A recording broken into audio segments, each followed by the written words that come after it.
Hi everybody, this is CK Sample with the Daily Obsession. Today I wanted to look at this review unit that I got in of the Pogo Sketch. And what the Pogo Sketch is it's a stylus for capacitive touchscreens like that found on the iPhone and iPod Touch. And it's got a little soft, well, not too soft, but a little sort of soft nub right here. And it's metal and it's pretty light.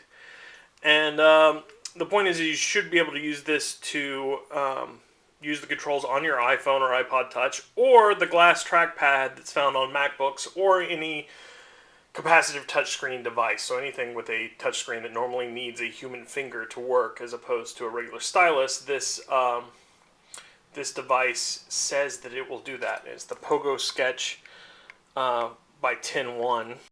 Alright, so for our first test, I'm going to try this on the iPhone. Here's my iPhone, and I just tried this a little bit ago off camera to make sure I could do it. And you actually have to push down a little bit. It doesn't just work right away. So let's see, let's launch Safari. Works okay. Oh, it's loading Go Comics, which I had on here. Looking at a comic you can grab. And like I said, you got to push down a little bit. But it works. It's definitely workable. You can't do any type of weird multi-touch things, of course. Go back to comics. So it's interesting. It's got a little bit of a give, and it feels smudgy. If you can see the end of it when you push down, it squishes a bit. Let's try. You can also use it to push the button on the device. Let's try using Colors, which is a drawing program actually, and see how drawing on the iPhone with this little stylus works. Touch to begin painting. Oh, here's something I started before. Let's do new color that everybody can see. Just got an email. And, you know, it's not precise like a Wacom tablet because it's this big smudge that you're using to do this, but it is working. So you can use this little stylus. So for those of you who have been really dying for a stylus, well, you got to really push in. There's a guy's face. For those of you who've been dying for a stylus for the iPhone, or let's do that before it shows contacts. Let's see, calendar. I don't know. Yeah, let's go into the 26th. Don't have anything scheduled.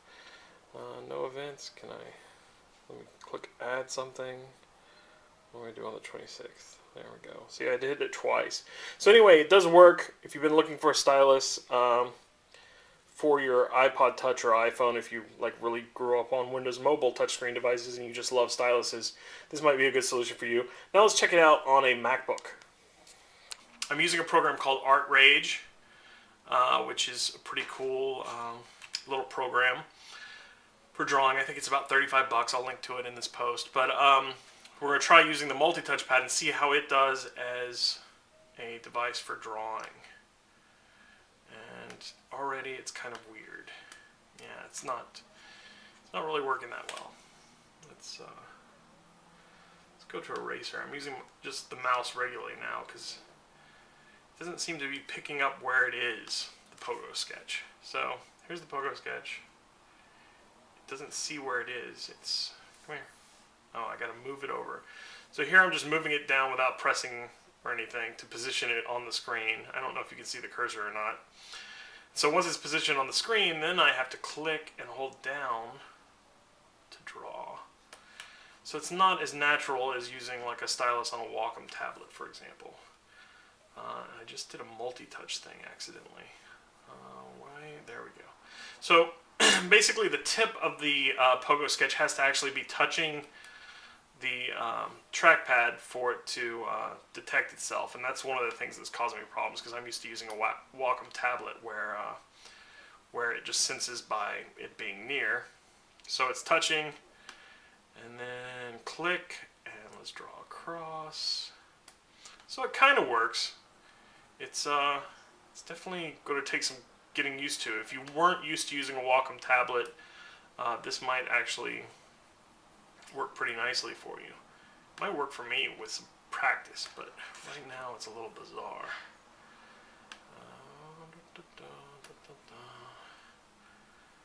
And like if you just barely lightly touch, it doesn't detect the thing. You have to actually put a little bit of pressure, and as you can see, I don't know if you can see, let's see. See how this is already right here, starting to bend a little that way from me pushing down on it. So you have to push down about that much for it to actually detect anything's happening, and you have to push down further and really smush it for it to click so that it'll draw. So my big concern about the Pogo Sketch right now is how long will one last? I mean, granted, it's only like 20 bucks. I gotta say though, this is kind of cool, like being able to draw like this. It's definitely much better than just using my finger to sketch, and it's somewhere in between, you know, using a mouse pad and using a Wacom tablet. With a Wacom tablet, you know, you have to plug in the device itself. I just ran out of mouse space while I was trying to draw a longer line. So you have to like learn to position and then start from the top if you want to do something longer. And actually, let me reposition because I didn't click down hard enough. Start up here and push, and no, still didn't click. See, now it's like, it helps if you hold it like straight up and down. A little bit odd. And this is really getting mushed. It worked really nicely on the iPhone. On the multi-touch MacBook, it's not really as easy to use. And like I said, my main concern with this right now is how hard I'm having to press down to draw with this, and how malformed the tip is beginning to become. But if you're just doing like quick doodles, not really crazy artwork, this might, and you're on the go, this might be a good little solution for you. It's definitely better than just trying to do it with your finger. It's more intuitive than that, although my signature is not looking right.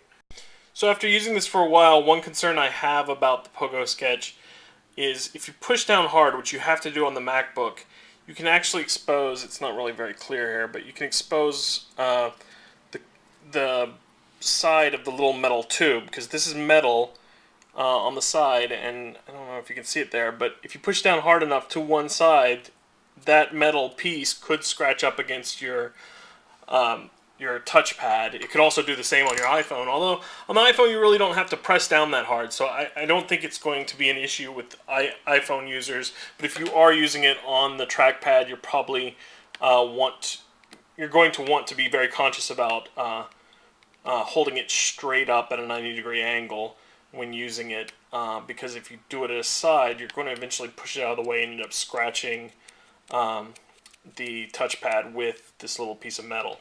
This is it. It's the Pogo Sketch. It weighs nothing. See, it says, can you see that really well? Right there, it says Pogo Sketch. It's a little plastic clip-on, little hole right here for tethering it to something if you wanted to. And it's a metal shaft, and then just this little bit of smudgy, cushiony stuff at the end. I kind of wonder, it's got like mesh covering something, and I feel like this could rip off after a while, because I've just been using this for about 10 minutes and it's really kind of loose.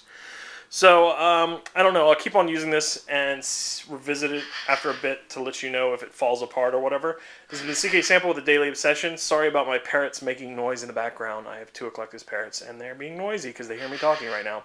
In any case, check out Obsessable.com, and thanks for checking out the Daily Obsession. Cheers.